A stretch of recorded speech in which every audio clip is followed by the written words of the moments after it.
Greetings and thank you for joining us on Get the Tea with Buta. I'm your host, Buta Biberaj, and I appreciate you watching us here today.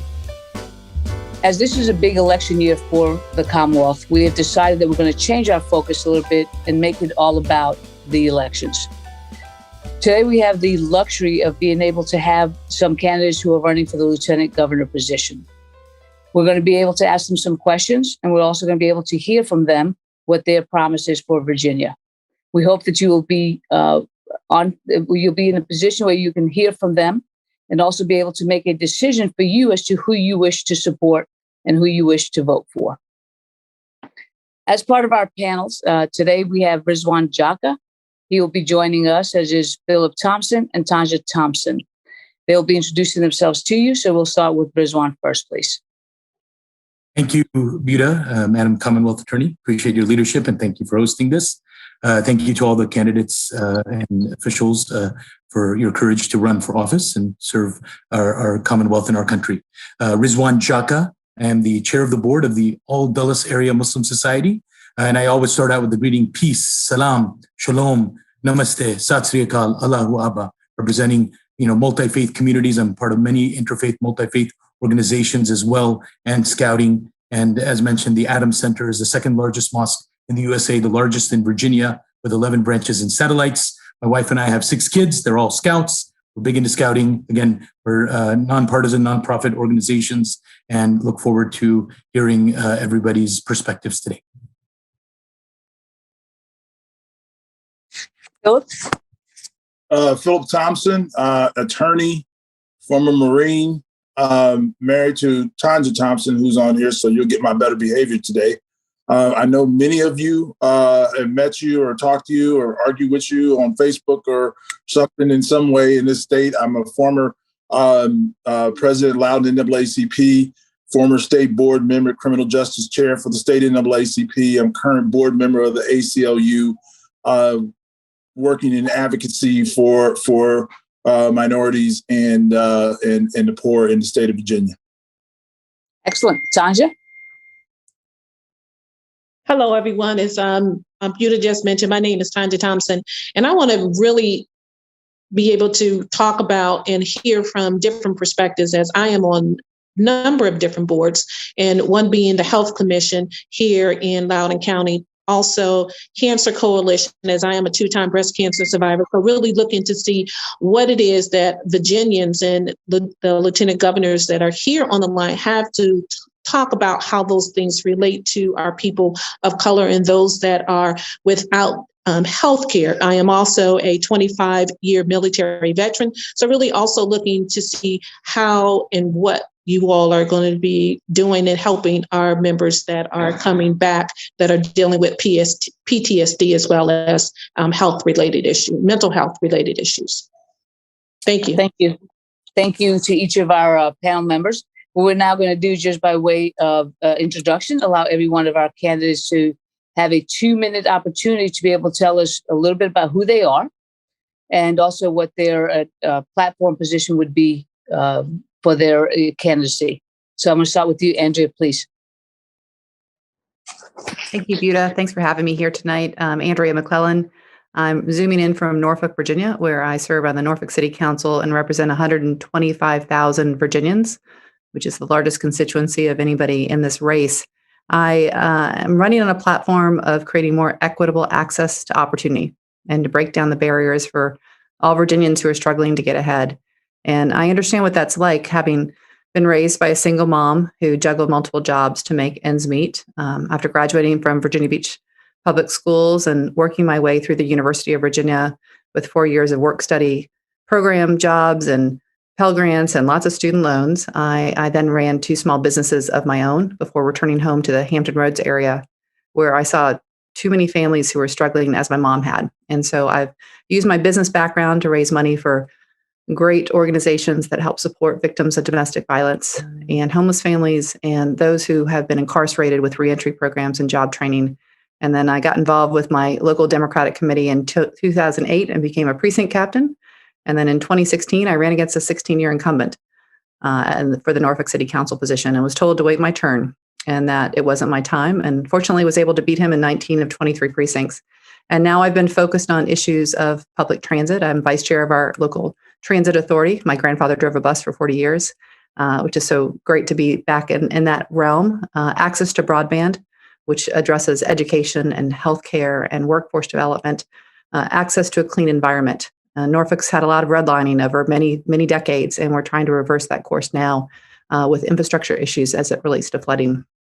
And Thank you, Andrea. Thank you very much. Xavier, I'm going to go to you next, please.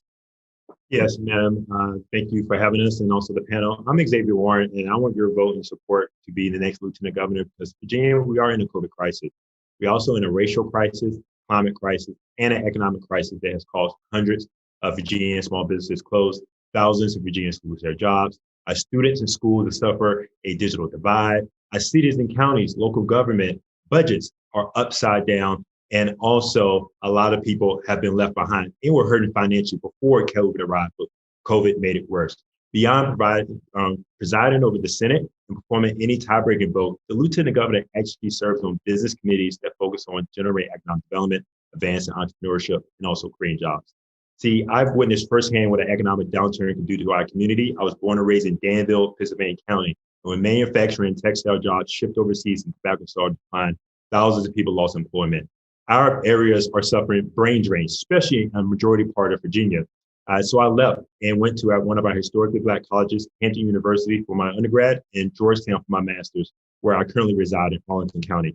I achieved my childhood dream of becoming an NFL sports agent, but remember what my mother and father always taught me, Xavier, never forget where you come from. So I wanted to do something about it because a lot of people cannot get quality healthcare, education, or housing because they don't have the financial means. So as an entrepreneur, I started a very successful federal grants agency that has secured millions of dollars for hospitals, schools, and local governments for broadband internet, substance abuse disorders and treatment, opioid, workforce development, and economic development projects. I look forward to sharing with you all later a little bit more about my values and why I'm the best fit to be lieutenant governor. Thank you, God bless. Thank you, Xavier. Elizabeth, may we go to you, please? Sure. Good evening, and thank you so much for hosting this roundtable. It is great to be back on your show again. I am Elizabeth Guzman, and I proudly represent the 31st District in the House of Delegates, which includes Prince William, the only majority-minority county, and Fauquier, which is more red than rural. I'm a union sister, your DNC member, a mother to 4 children, and a fighter for working people and marginalized communities. And I'm running to become the first woman and the first Latinx lieutenant governor. When I came to this country as a young single mother and I had to work 3 minimum wage jobs to afford a 1-bedroom apartment, I eventually put myself through community college and earned 2 master's degrees, one in social work and one in public administration, while working full-time and raising my children. I first became engaged in politics in 2006 as an activist, fighting Cory Stewart's Racist 287G program. And since then, I have helped Democrats up and down the ballot get elected every year because representation matters. I flipped my district from red to blue after 26 years. I was elected as the chair of the class of 2017, the most diverse slate of delegates in Virginia's history. I delivered the State of the Union rebuttal to Donald Trump in Spanish. It was a privilege to represent Virginia. And I'm running for lieutenant governor because we need an effective legislator who can ensure that legislation passed by the House makes it out of the Senate. Since 2017, I passed 24 bills and delivered in the areas of healthcare, public education, and criminal justice reform. I see this position for a proven leader within the party, the House caucus, and professionally. I'm the only candidate in this race who has held a leadership role in a presidential campaign. I work for the Bernie Sanders campaign and Joe Biden, and I'm the only candidate who holds a leadership position within a national caucus. I can't wait to continue this talk about the issues I'm fighting for in this campaign, and it'll be an honor to be your voice. Thank you very much, Elizabeth. Sam? Well, good evening, Buta. Great to be with you, Philip, Tanja, and Nick. Thank you so much for hosting us.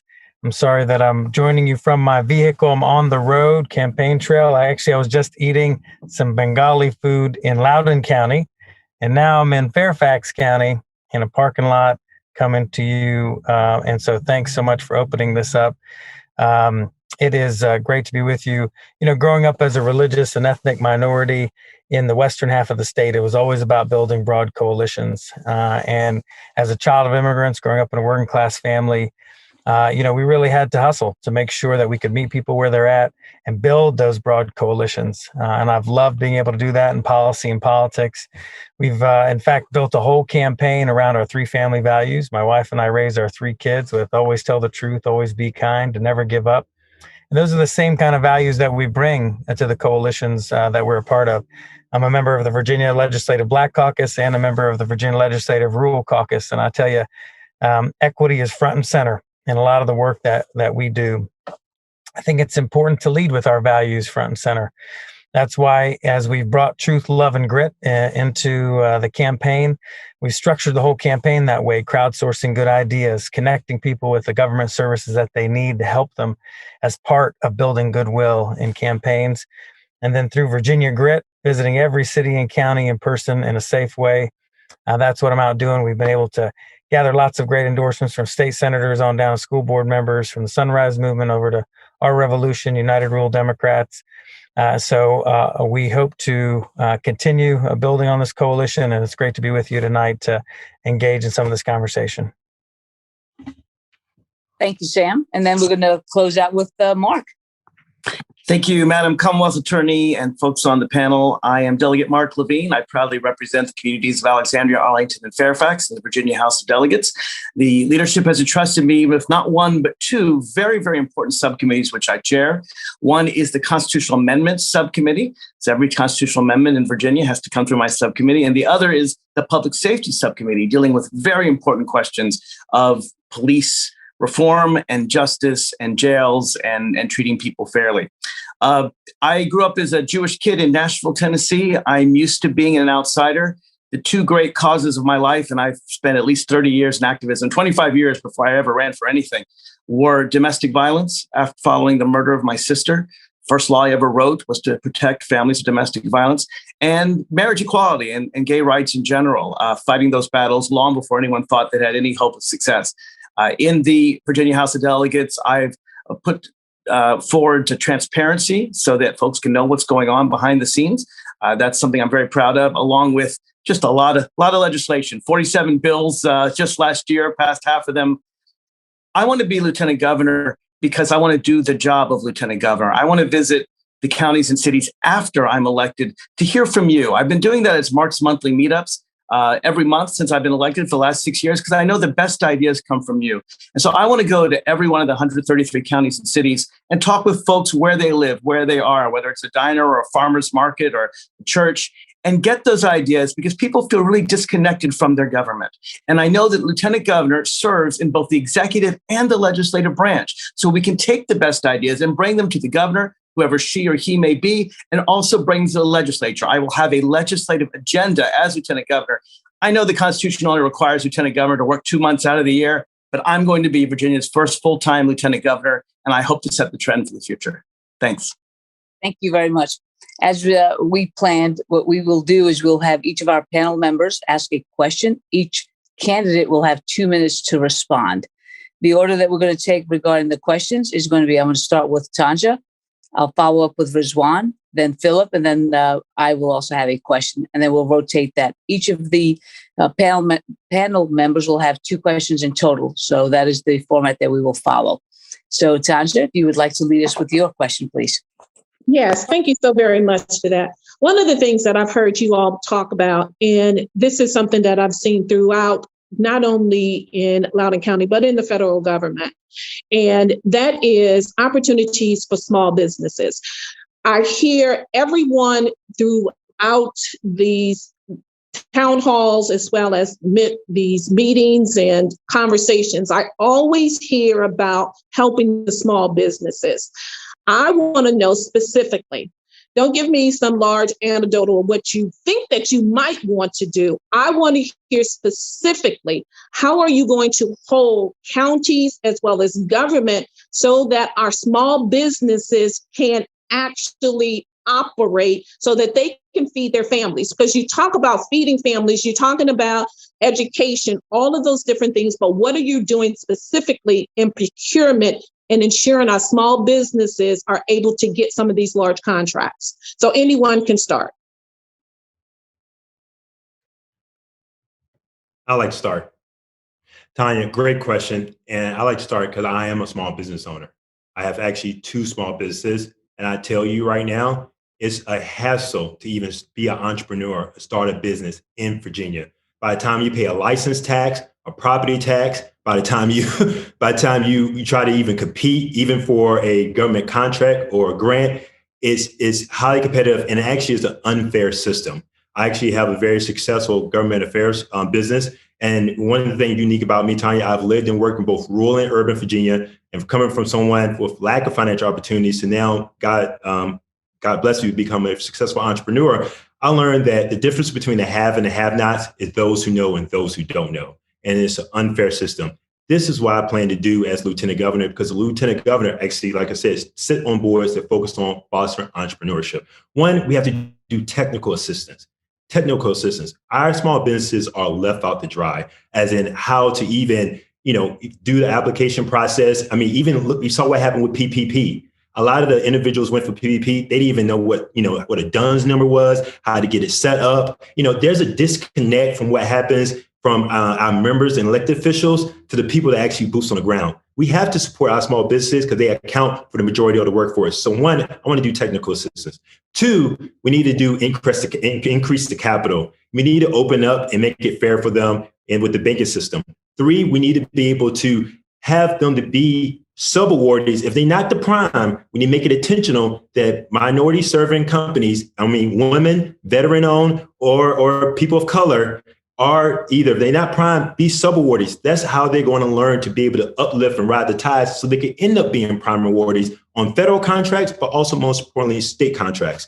And one of the things I want to focus on is working with the Department of Education. I just did an education, workforce development and business incubator deal out in California with the Department of Commerce with the Economic Development Administration. There's a lot of dollars with the EDA to support small business. Thank you, Xavier. I appreciate that. Andrea, you're next. Thanks. I'm sorry. I'm setting my timer so I don't get cut off by you, Buta. So as a recovering entrepreneur, Tanja, I appreciate the question. I've had some successes and I've had some failures. I actually chaired the Small Business Advisory Board for the state under Governor Warner, and I'm very active as a mentor and investor and local startup communities here. But to get to the heart of your question, and as Xavier mentioned, I think access to capital is a huge piece of the puzzle, but it's also procurement. So working with the state to make sure that we ensure that we have a procurement both at the state as well as the municipality level, and we have certain requirements, particularly on state contracts for small women-owned, minority-owned, veteran-owned businesses for sure. Mentoring as well. People don't know how to start a business. They don't know where to start. They need to understand all the systems there. In my region, in Norfolk and Hampton Roads, we have a huge veterans community, a lot of military that are exiting. And I think there's an opportunity to make sure that we retain that talent and we provide the opportunity and access to create new businesses and to create generational wealth. I think that's a big piece of the puzzle there. But at the end of the day, we also have to have job training and workforce development so that people are trained for these jobs of the future. So we support our community college systems and our trade schools and apprenticeship programs. So I would work with all of that. My background is in the business community. I look forward to talking with you more and learning about more what you would like to do and the ideas you have. Thank you, Andrea. Sam? Yeah, coming from a family of small business owners, their struggles are real.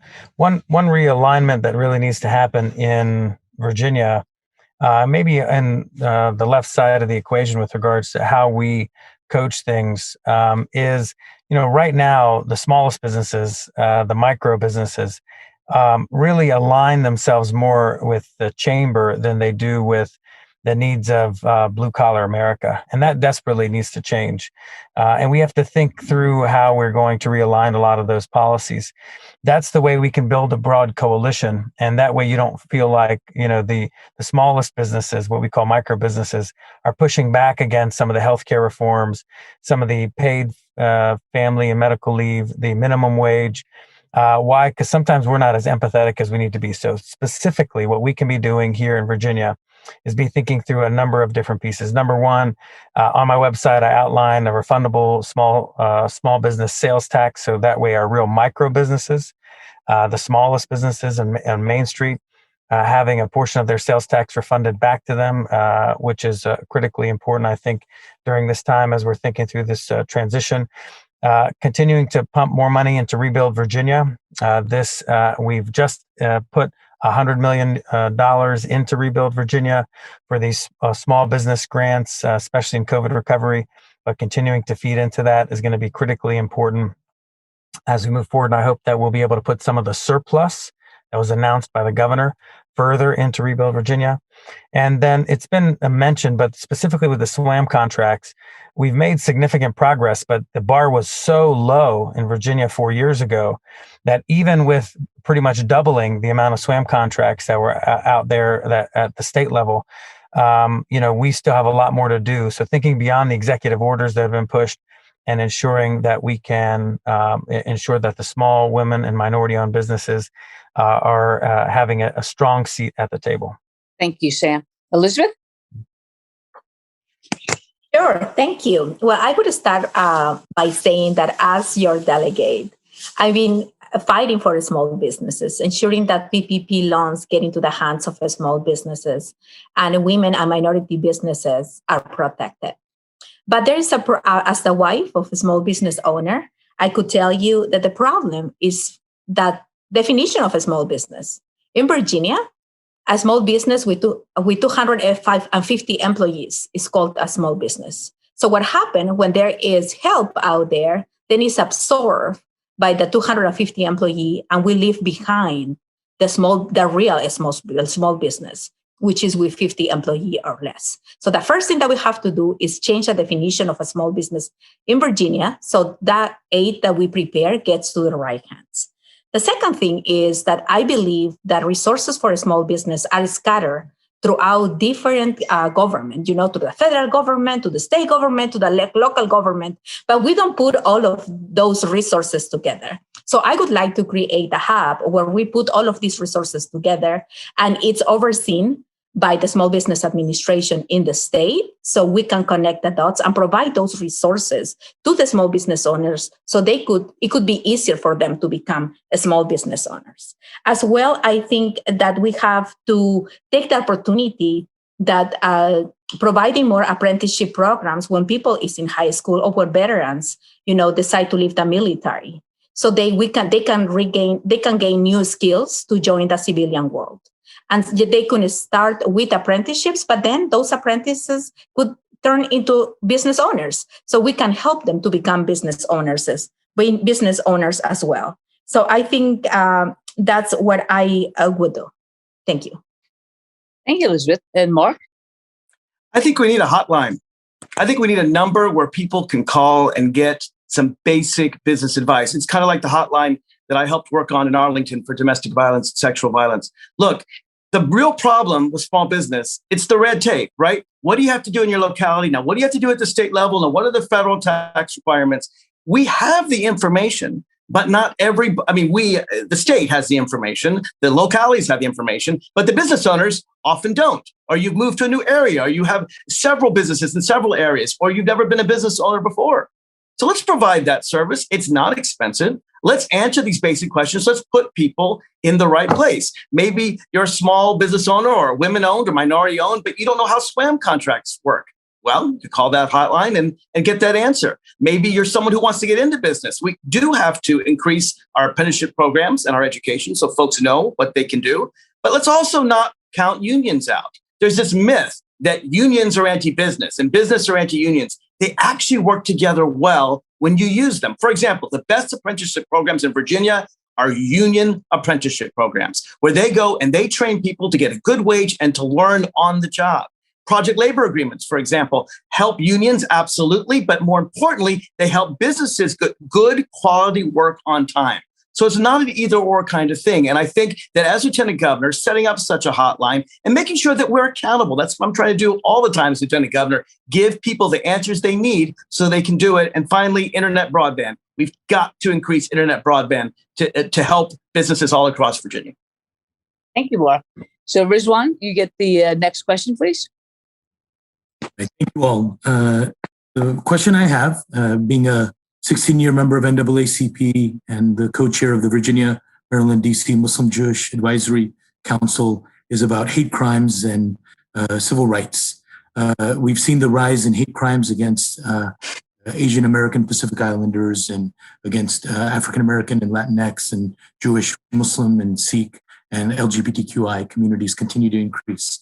There's national legislation to create better reporting from local law enforcement to national, to have more resources to counter hate crimes. So what would you all do to help create more incentives for local law enforcement to report the hate crimes up to national law enforcement?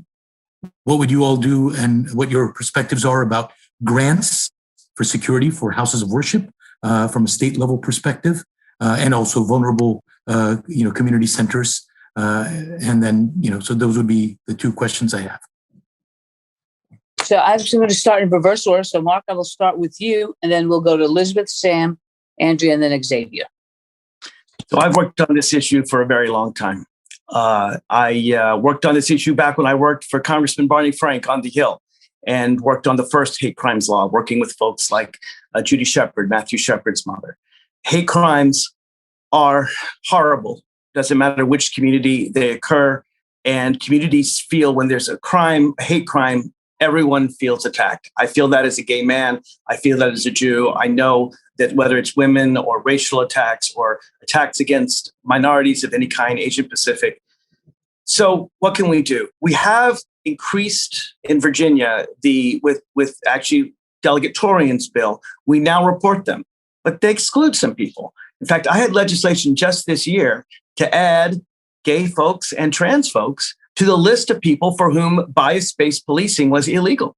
And it died. And it died not just because of Republicans, because of Democrats. There was a Democratic senator that said, oh, yeah, there's profiling for driving while Black, but there's no such thing as profiling for driving while gay.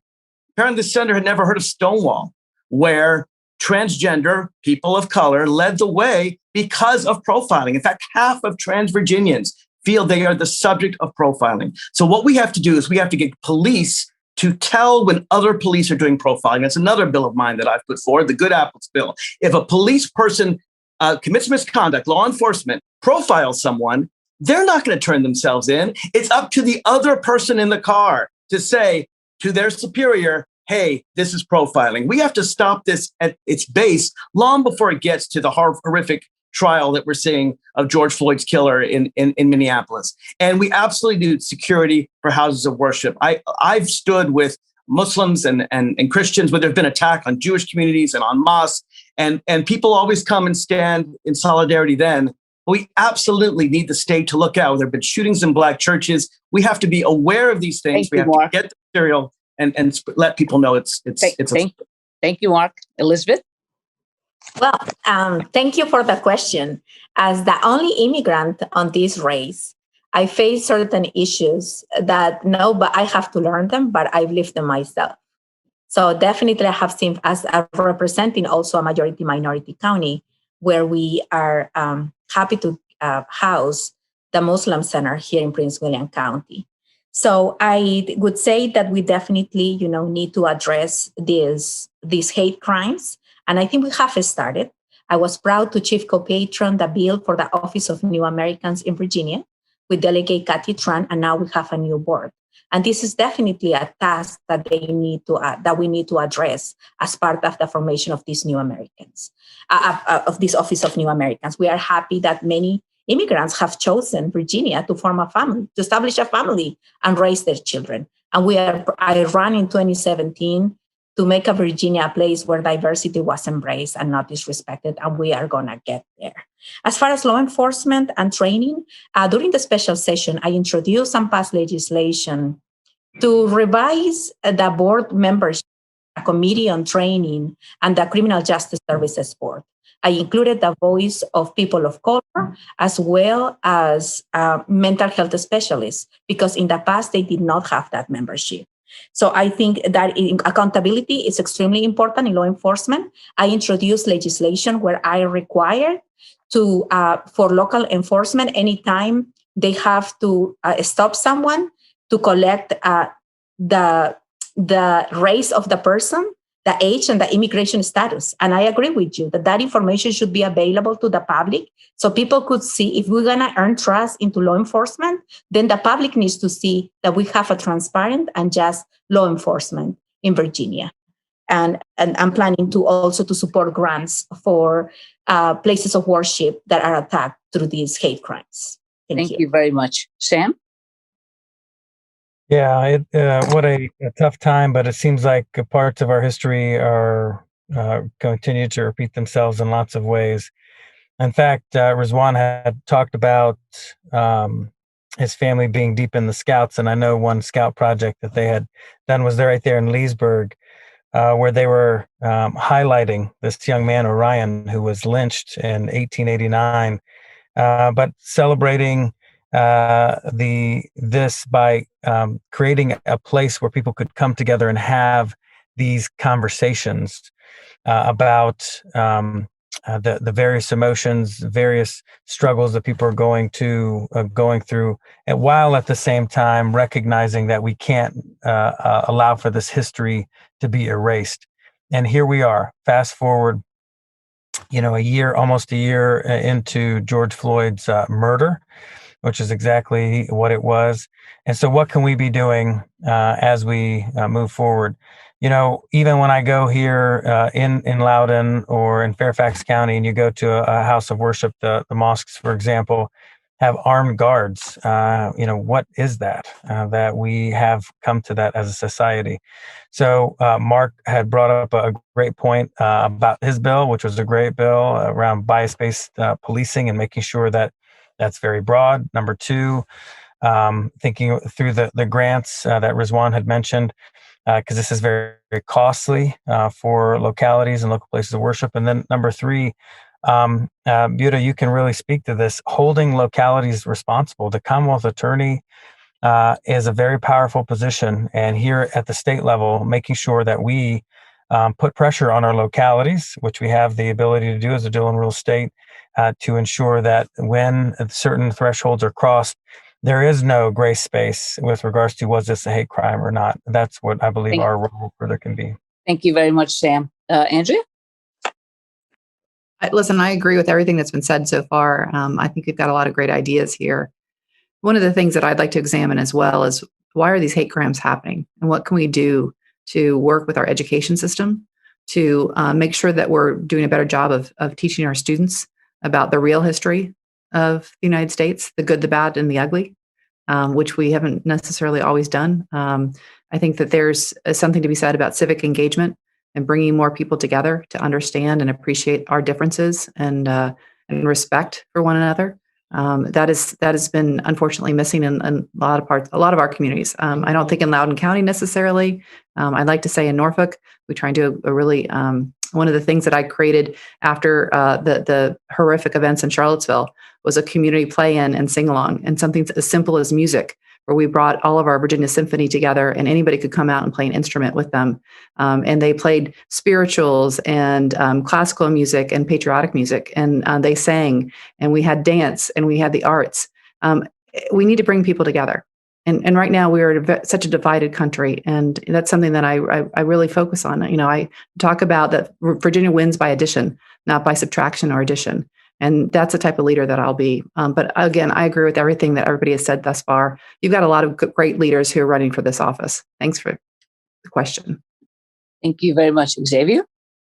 There's one great question. I think a lot of people see, along with the small business question, with this question, I'm actually speaking from life experiences. As a Black man, I've actually traveled to Palestine and Israel and on a pilgrimage over there. I've met and do a lot of food distribution with people from multiple faiths and also backgrounds. And our first debate, I said we need to protect Asian community and Muslim community. Virginia has the largest Muslim community behind Illinois. I said we need to call out domestic terrorism when it happens. And I'm a firm believer in that. And what happened a few weeks later, we all know the horrific events that happened across this country. But we need to call that out. Also, Buta has control. We need to prosecute these individuals. Some people, we have individuals unfair that, certain situations are killed and unarmed, and you have some people, domestic terrorism, have all the guns and walk away free. I believe that we need to prosecute these individuals to say that we stand against domestic terrorism. The dollars at the Department of Justice. I've brought in over the last year over $1 million to do just that. I'll give you an example. In Danville, the local college down there, they were figuring out how they wanted to protect their international students and first generation women. What I did, I went and worked with the Department of Justice and worked and got the support of Mark Warner and also Tim Kaine and secured $5 million to help put together the law enforcement, the college, and the municipalities to do a coordinated response team. Because I tell people, it's not if something happened, but when something happened. We need to make sure that we have the support and people to respond right away. The dollars are there in the Department of Justice. One of the unique things about me is I've worked with members of Congress and I have secured these dollars to fund these type of projects. Thank you very much. So Philip is going to ask the next question. The order of the response is going to be Sam, Elizabeth, Mark, Xavier, and Andrea. So Philip, your question? Well, guys, I want to get real here.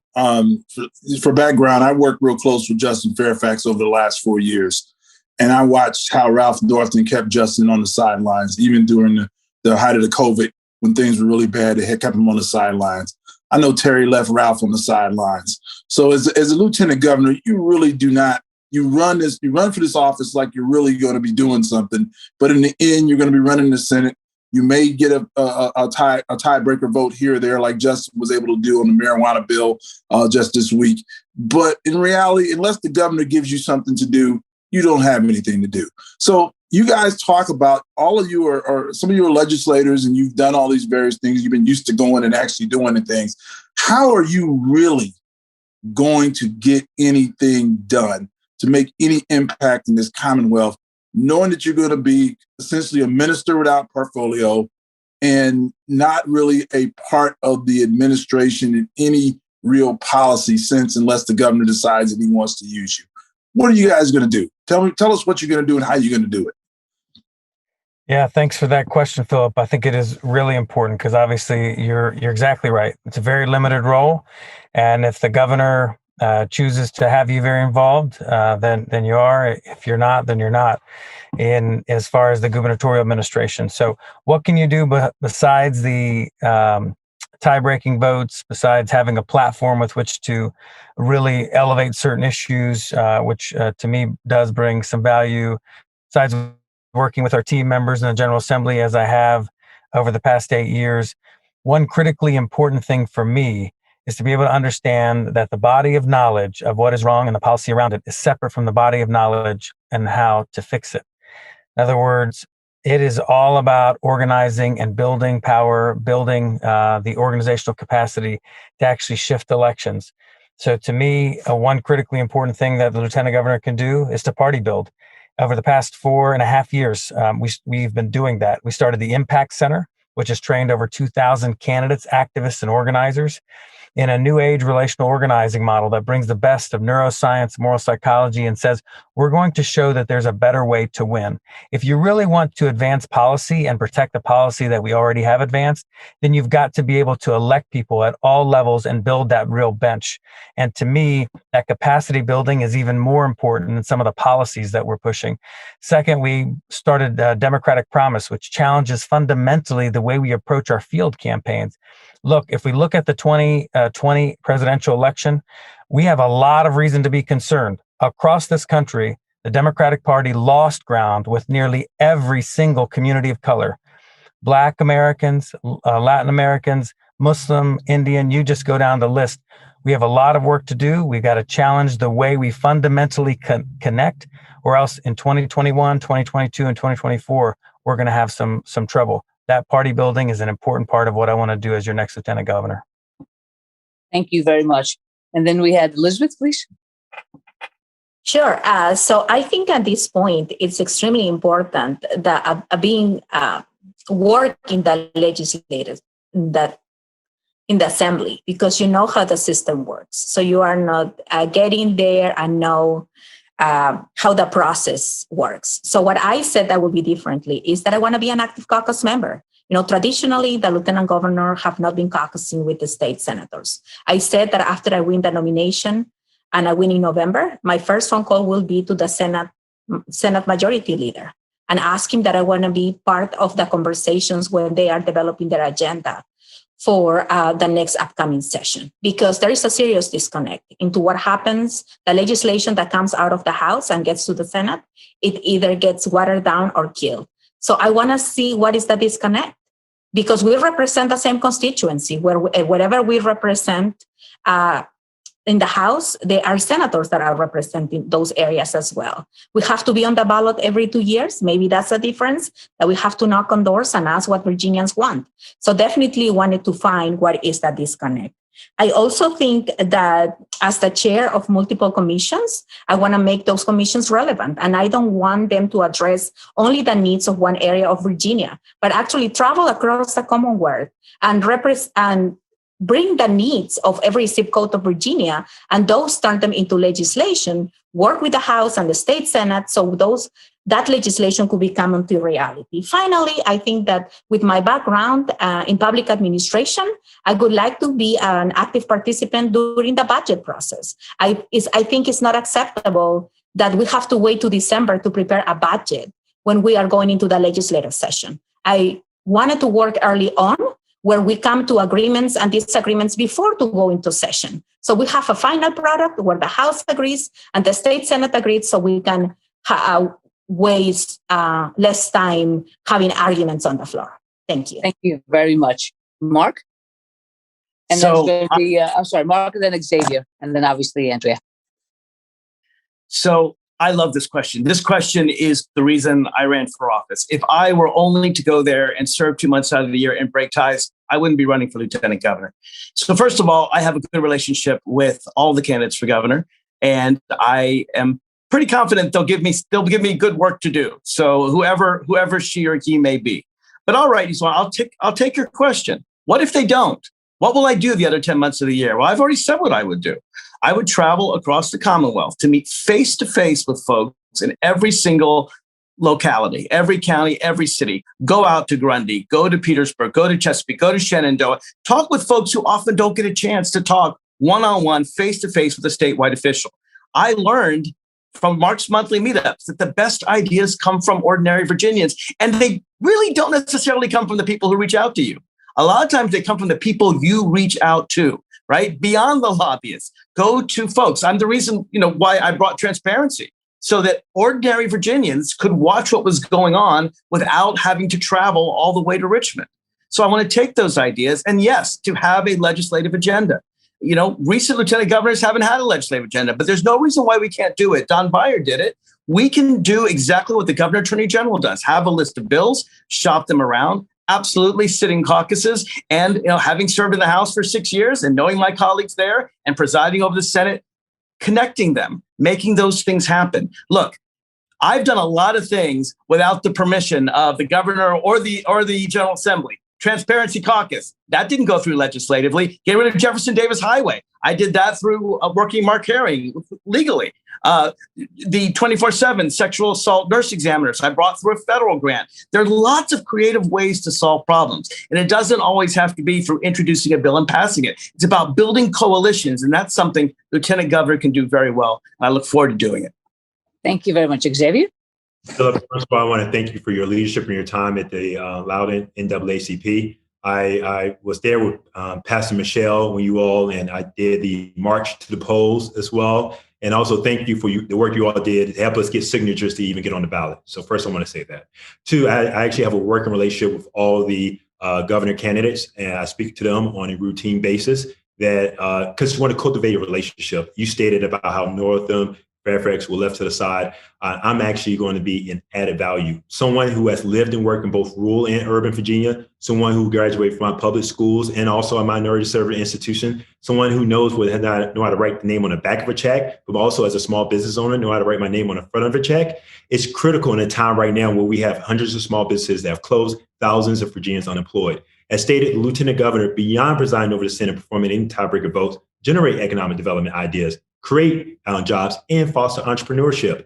All the plans that the governor is going to come up with, the big question is, how are you going to fund them? And a lot of stuff get cut out, as in dollars for veterans or substance abuse or broadband internet, because they say we don't have the funding. Well, I'm the added value because I know where the funding. I've worked with members of Congress, also know the program officers, where my job is to really be the leader to get the dollars needed at the federal level to fund these important initiatives that we care about, but most importantly, be a leading example and a representation for everyone, where we could be able to bring in small businesses into the Democratic Party. We could bring in people in the rural areas and people of faith in the Democratic Party, because they know that they have someone sitting at the table to represent them. And that's why I have Democrats, independents, and Republicans supporting my candidacy. Andrea? Philip, I appreciate you keeping it real. Oftentimes we talk about the lieutenant governor role. People talk about passing legislation and doing this and doing that. And the reality is, as you mentioned, we preside over the Senate, we break ties, and then we have 10 months of the year. And then what are we going to do? And what I'll tell you is I'm going to do what I've been doing. I chair the Hampton Roads Planning District Commission, which represents the 1.7 million people of Hampton Roads, rural communities, urban cities, suburban communities, Republicans and Democrats alike. And we sit around once a month and we get stuff done.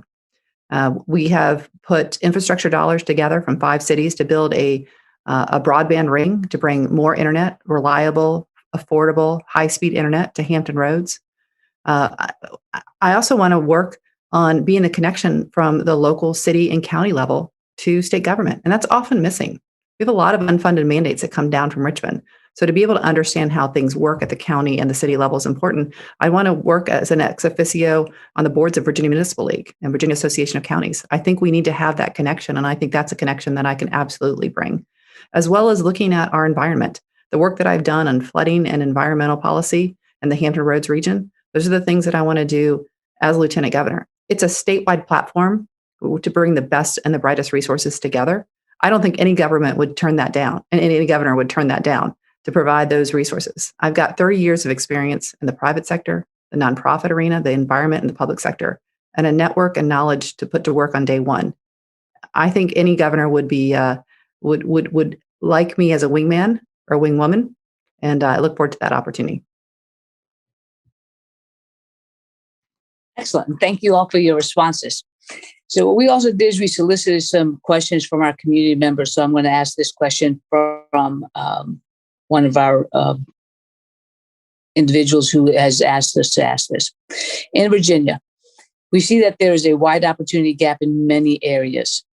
What is your specific plan to make sure that all Virginians have equal access to employment opportunities? And is there a focus on making sure that women, people of color, and veterans are in the front of the line? So I'm going to start here at this point, if I may ask Sam to start us, and then it's going to be followed by Andrea and then Elizabeth. Yeah, some of my work in my previous life was in nonprofit healthcare, and we would do some work in East Africa. And what we would have to do, and it's kind of odd to some folks, is we would have to pay people to help them.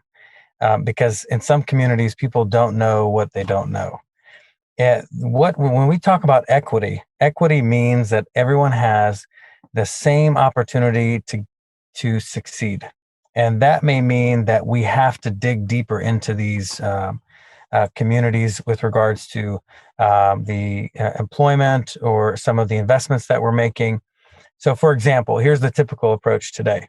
The chamber offers a training on whatever it may be, applying for certain grants or a workshop on administering certain policies. The problem is that there's even a level of awareness that needs to occur with this, specifically within certain communities that have been marginalized for so long.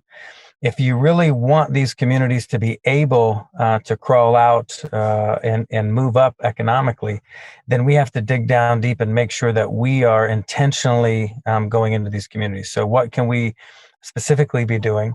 is thinking through further, building on the executive orders that have already come out, and saying, what do we expect from our economic development authorities or our workforce development boards, and giving them very specific metrics and programs that they can be going into these communities. I represent a very poor district, for example, 86% free and reduced lunch. And I will tell you, you having some workshop somewhere is not going to work. Us figuring out where we go to the churches, to the community centers, and really peeling back the onion and saying, hey, this is how we can talk about economic mobility in a real way. Make sure that these policies that I've watched over the past 8 years in the General Assembly. Thank you, Sam. Andrea? Forward. Thank you. This one's real and personal to me. When my dad left my mom, and she had never worked outside of the home, and she had never been to college and had to make ends meet, she was able to go back to Tidewater Community College. She took 3 classes and became a draftsman and worked for a local government contractor. And through that, she was able to provide for my brother and myself.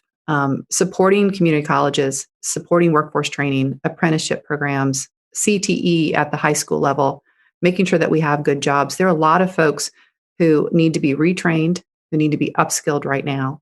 And to Sam's point, we need to be working with the faith community. We need to be in the community talking about these issues. I chair the Social Equity and Economic Opportunity Commission in the city of Norfolk, and these are exactly the things that we're talking about right now. How do we get into the community so people understand this? In the Hampton Roads region, we are looking at a huge opportunity as it relates to offshore wind. What a great opportunity. We're bringing on 5.2 gigawatts of clean, renewable energy off the coast of Virginia and potentially thousands of new supply chain jobs. But how are we communicating that to our middle schools and our high school students and their parents to make sure that they understand these opportunities even exist? So we've got to be working with our counselors. We've got to be getting into the communities to talk one-on-one to make sure that they know that these opportunities are there. And quite honestly, listen, I went through the University of Virginia. I have a great education there, but not everybody is going to go to a 4-year institution. And we need to get back to recognizing that the importance of trades and good paying jobs that come with them and good paying union jobs and enforcing those in our high schools. So that's something I'd really love to do because it's personal to me. Thank you. Thank you. All right. So then we've got Elizabeth, and then we're going to go to Mark and Xavier, please.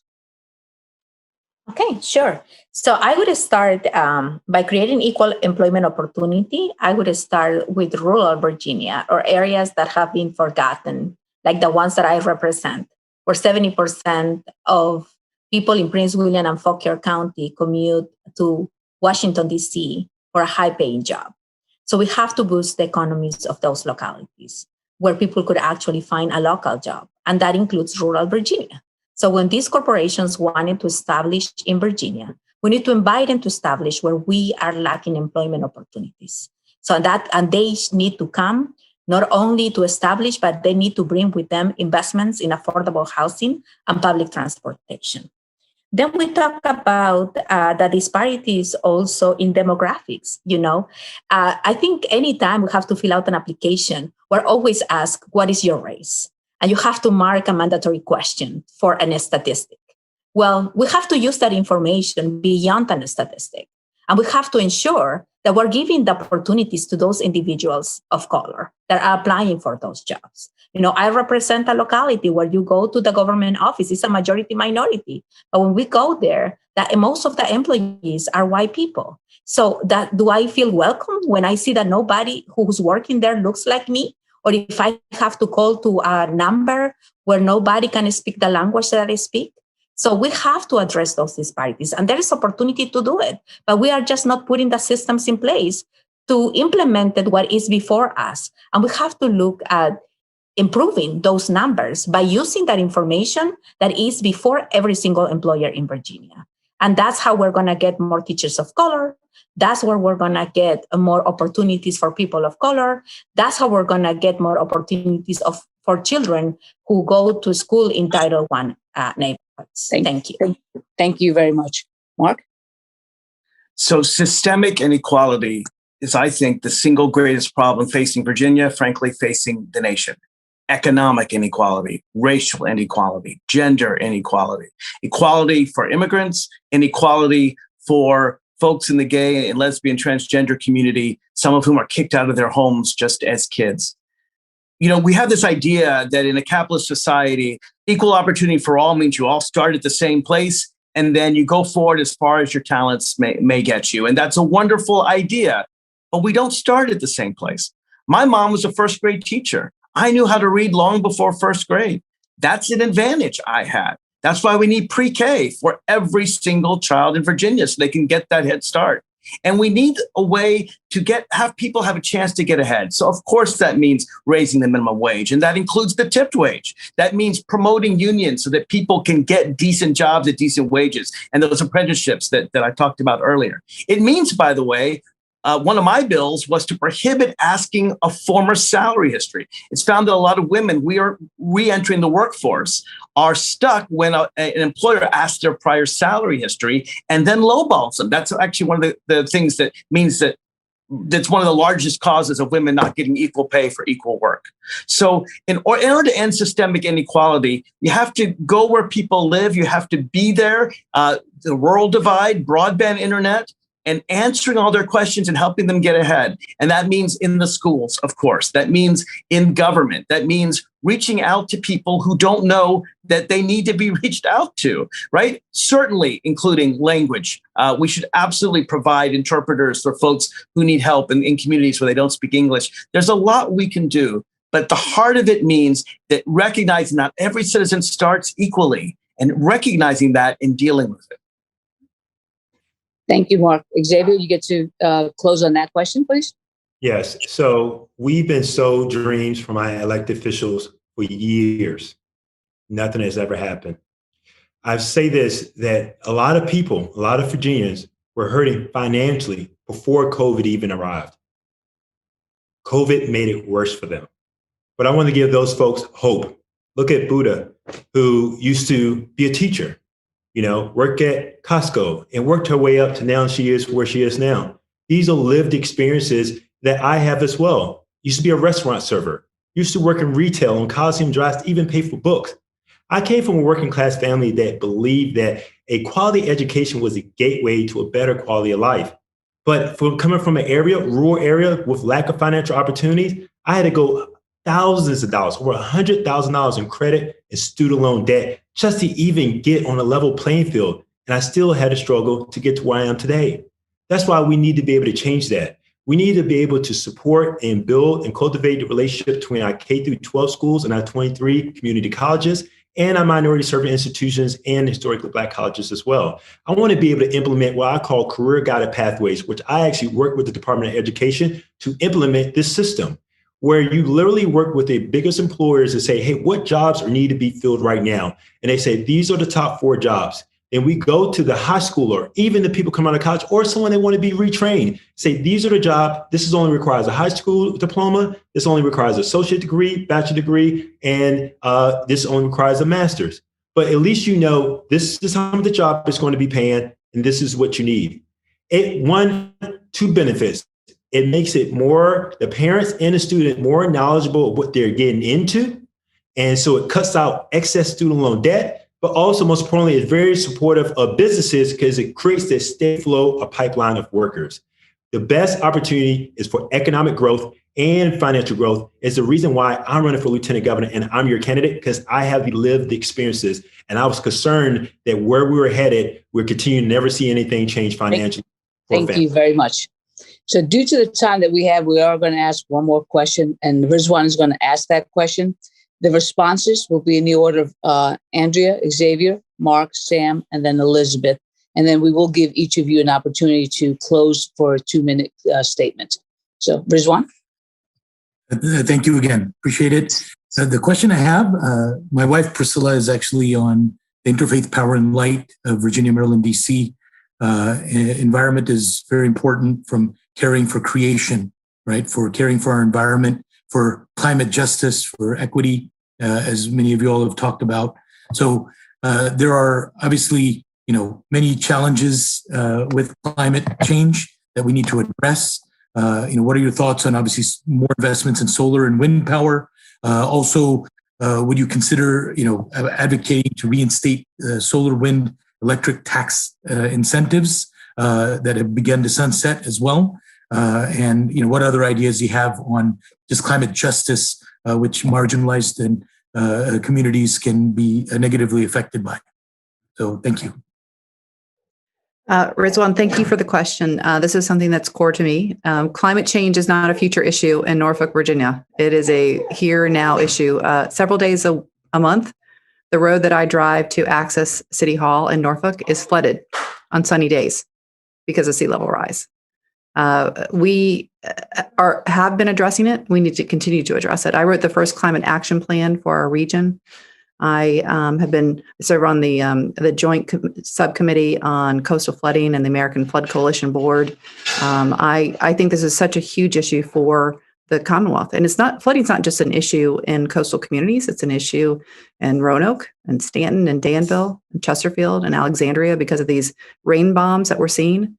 And unfortunately, many of the folks who are seeing the most flooding are those who have been redlined in communities where we have not invested the infrastructure dollars. And so environmental justice needs to also be at the front of the equation as we consider the environment moving forward. And we need to do two things. We need to look at how do we reduce our carbon footprint and how do we reduce future climate change mitigation through electrification of our fleets and more energy efficient buildings and more use of renewable energy. And absolutely, I support solar and offshore wind credits. This is something that's huge for me, as well as climate change adaptation, because it is here. And what are we doing to improve the infrastructure in our critical communities? And so that's something that I would love to do, and it'd be a main focus for me as Lieutenant Governor. Thanks for the question. Rizwan, this goes right beneath my economic plan. You look at it right now, it's critical. Clean energy jobs and renewable jobs are the future. I want Virginia and will lead the effort to make Virginia the leader, the national leader in clean energy and renewable jobs. Right now, we're losing to New Jersey and New York.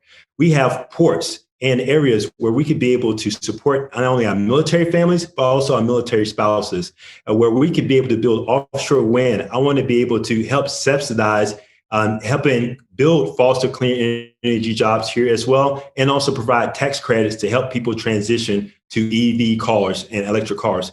This is really key to me. I'm from Danville. I know what it's like to see the Dan River overflow. And also my home by the sea, Hampton University, is on a peninsula. 3 out of 4 sides are around water. And today when it rains, it floods. It's projected right now, Rizwan, if we don't change what we're doing in 99 years, one of our great historically Black colleges will be beneath water. We need to really focus on being a national leader and in renewable energy, because one, it would cut out and cut down our greenhouse gases. 2, it would provide good union paying jobs. And 3, bring billions to our budget to help fund for community centers, education, and support individuals suffering from opioids and such. So I'm going to be the leader on this effort. I look forward to, God willing, being Lieutenant Governor to do just that.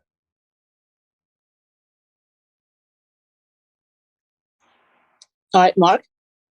So Andria and Xavier are both right. Climate change is both an existential danger and a great opportunity.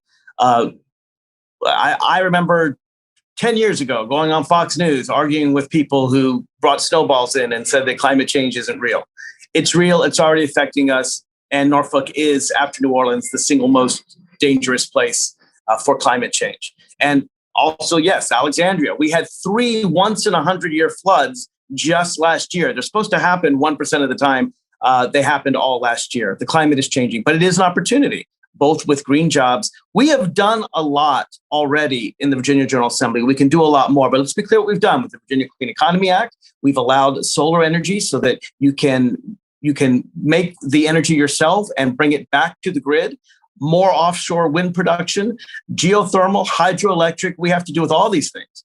But we also have to stop the fossil fuel infrastructure like pipelines that are so damaging to our communities, that cause the environmental harm that harms communities like Union Hill, the historically Black area that got the substation there, right? What always seems to happen with all these environmental things is they always go to where the land is cheapest, and land is cheapest often where people are struggling the most. And so what happens is our minority communities get the hit for all the environmental change. And that can't be. We have done a lot. We've joined RGGI, the Regional Greenhouse Gas Initiative. We have to increase cap and trade. We have to work with our neighboring states and with places all across the globe. But at the end of the day, it's a many-factored solution. There's not one easy answer. You can't just say Green New Deal and things magically happen. You have to take each and every aspect of the problem and sort it out with each, whether it's wind or whether it's solar, and see what can be done. And we're increasing battery support. These technologies are getting cheaper and better, and we need a leader to make them go forward. Yeah, we don't have policy problems. We have political problems. And the issue, when we ask these questions, unfortunately, we come up with policies. And I will tell you the frustration that I've had over the past 8 years in the General Assembly is there's no shortage of good ideas and no shortage of great policies. What there is a shortage of is political will. And so if you're coming in and advocating for environmental justice, that's great. Your policies are probably pretty good. The problem is you don't have enough political might. Same thing with our social justice advocates and our economic justice union brothers and sisters who are trying to bring it together. So really the only real path in moving forward is to build intersectional coalitions to push forward for these policies jointly. So for example, if we're going to be meeting the climate crisis with the fierce urgency that it deserves, then we have to be able to do it in such a way that intentionally uplifts communities economically, not taking away or exacerbating income inequality. The Clean Economy Act that was mentioned earlier and some of the wind projects, unfortunately, that bill is going to increase your utility bill by 40%. The reality is how can we call that an ethical approach to the environmental challenge when it is exacerbating income inequality? Fundamentally, it's the wrong approach. That's why I championed and built the coalition of the Green New Deal over the past couple of years. And I've championed the bill because it's an intersectional approach, not just because it's the better way to do it. In addition to it, it is really the only sustainable progressive way to do it, to build the coalition to actually impact the policy. So let's make sure that the policies that we advocate are intersectional and ethical in their approach.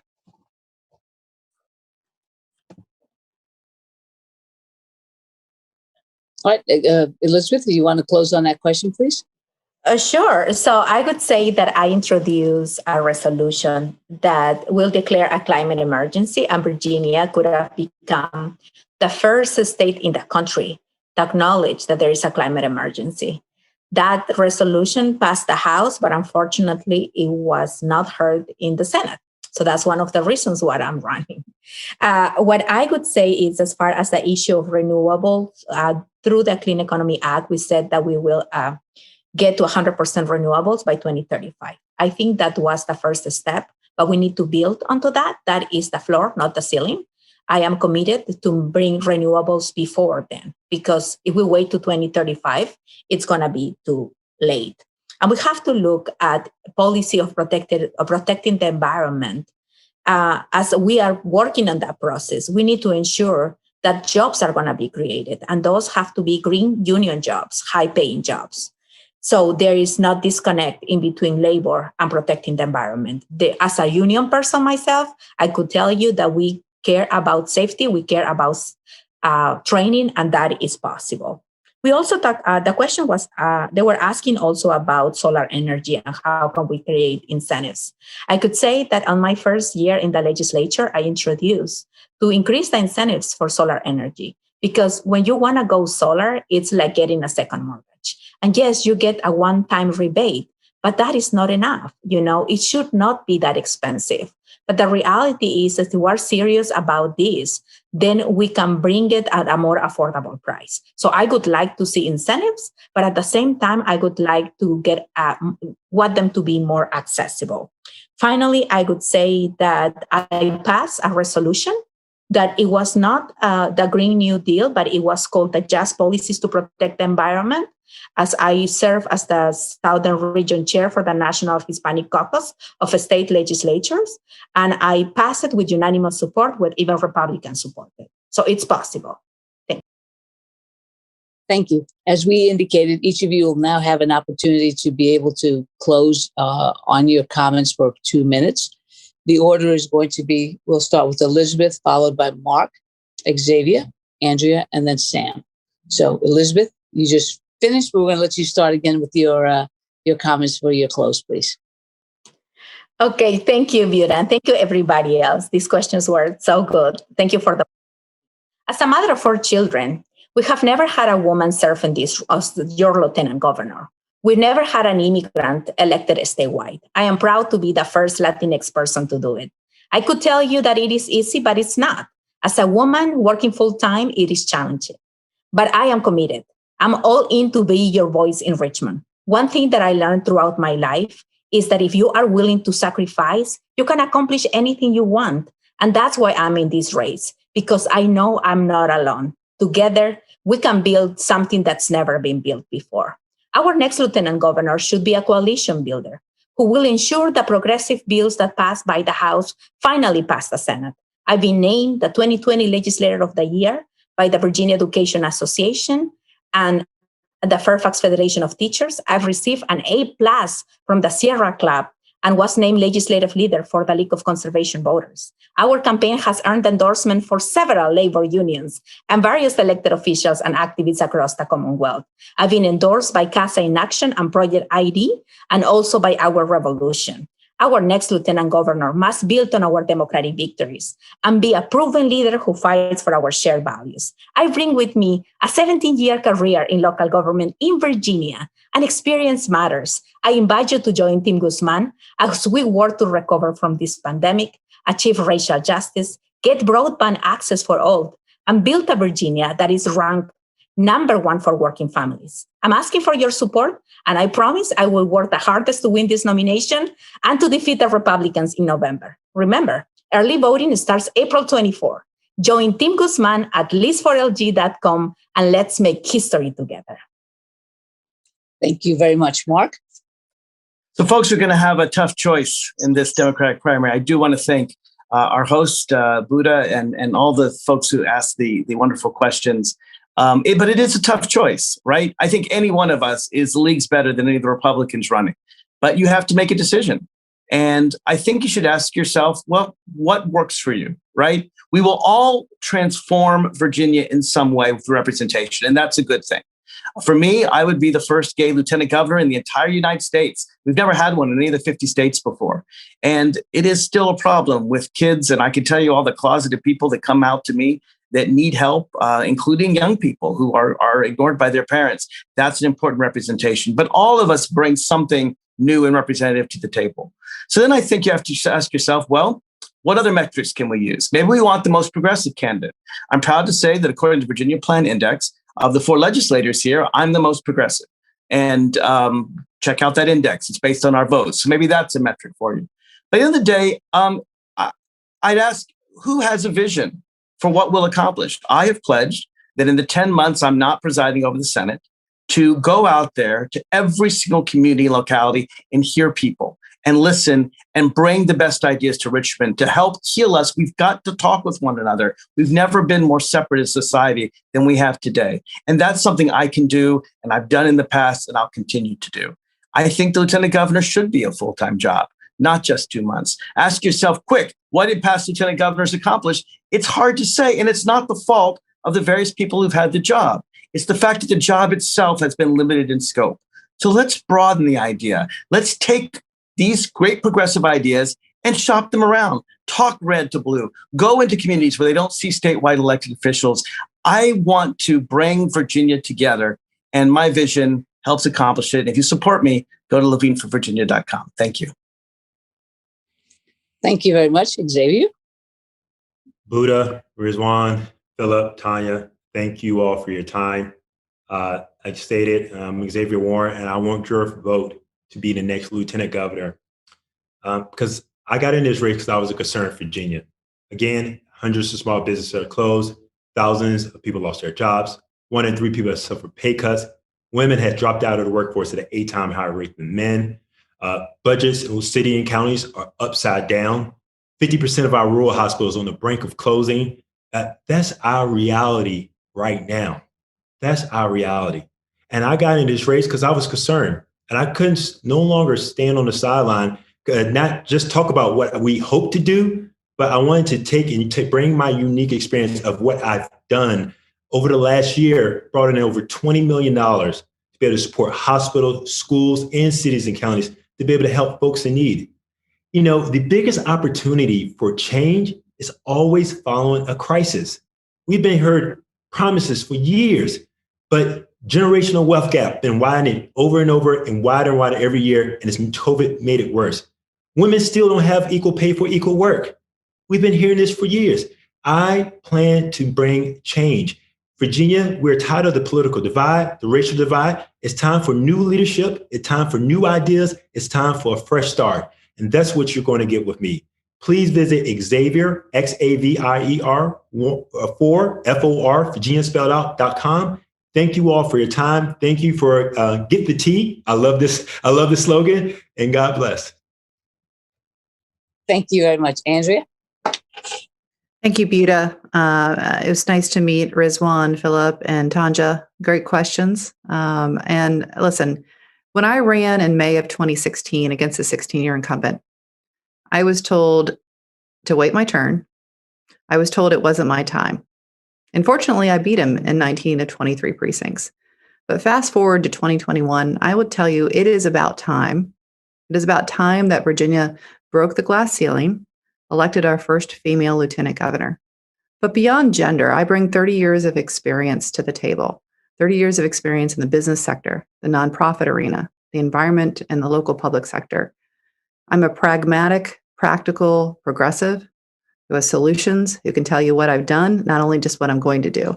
I look forward to putting that experience to work to make sure that we have equitable access to opportunity for all Virginians and that we break down the barriers for those who are struggling to get ahead. And I look forward to the opportunity of serving as your next Lieutenant Governor. You can learn more at andreaforvirginia.com. And thanks again for the opportunity to be here tonight. Thank you very much. Sam? Well, thank you, Buta, for hosting us. And I love the tea as well. That's what I've got right here in my little canister as I'm on the road. We love making that fresh mint tea, keeping us ready to rock and roll. Just look at this field, the most diverse field of lieutenant governor candidates in Virginia history. Something to be proud of, even on the screen. Some awesome people. Everybody brings something to the conversation, and we're fortunate in Virginia that we get to be the bellwether of what's going to happen over the next 4 years in a lot of different ways. You know, we're all privileged in many ways, and I have lots of privilege. Number one, I enjoy, this male privilege, which can be difficult for sure, where women certainly, I feel in our society, have it worse than the men do. But I also have the privilege of my license plate. When I'm driving in a vehicle that has this tag, my House of Delegates tag, or when I walk in with the pin, the House of Delegates pin, I feel the privilege. And I think that as a society, the way that we are judged, the way that people, especially people of color and marginalized communities, have to be able to bring that privilege to the forefront, find ways to defend themselves. To me, this is not the way we bring dignity and equity to everyone. And so it's really a dichotomy for me because I feel just very different when I'm behind these titles and when I'm not. And as a child of immigrants growing up in a working class family, and now to be so fortunate to be where I'm at, I know that it's time for Virginia to move the needle, to turn the chapter in so many ways. And we get to do it for the whole country. We get to prove that there's a better way to win, a better way to engage. So thank you so much for having us tonight, giving us, Virginia, an opportunity to really set the stage for the whole country. Thank you very much. And I can't thank you guys enough for being here. Andria McClellan, Xavier Warren, Sam Rasoul, we have Mark Levine, Elizabeth Guzman. As was stated in part of this conversation, I think we're in good hands. I love the fact that each of you does bring something different to what we can do in Virginia. I love the fact that each of you are willing to step forward and take the chance and then maybe make the opportunity for yourself to be able to do that. And I wish each and every one of you the best of luck. For our panel team, Rizwan Jaka, you always have my gratitude. Tanja Thompson, thank you for stepping in. And I know we pulled you in last minute, but as always, delivery. Philip Thompson, thank you very much for being part of our crew here and being able to allow us to see the leadership that is for Virginia. As usual, Nick Gothard is the gentleman who is behind the scenes that allows us to actually have this show and make it happen. And for the audience, thank you for joining us on Get the Tea with Buta. We appreciate you and we appreciate the efforts that you make in our community to learn more about what is going on in Virginia. This year, and everybody will say it as in every year, the elections are very important. But this year we really have some pretty dynamic individuals who are running, and they're running for very powerful positions. We have the position of the governor, we have the lieutenant governor, and you've met many of the candidates here on the show. And then we also have the attorney general. Please be engaged. As Elizabeth Guzman said earlier, early voting starts on April 24th. The elections are for the primaries is for June 8th. How you vote, vote. But whatever you do, please do not vote. And that is the purpose of us having these conversations, is so that you can make sure that the power that you have and the privilege that you have, that you're using it. Again, thank you very much. Until next Saturday at 10 o'clock, have a great rest of your week. And thank you very much for joining us.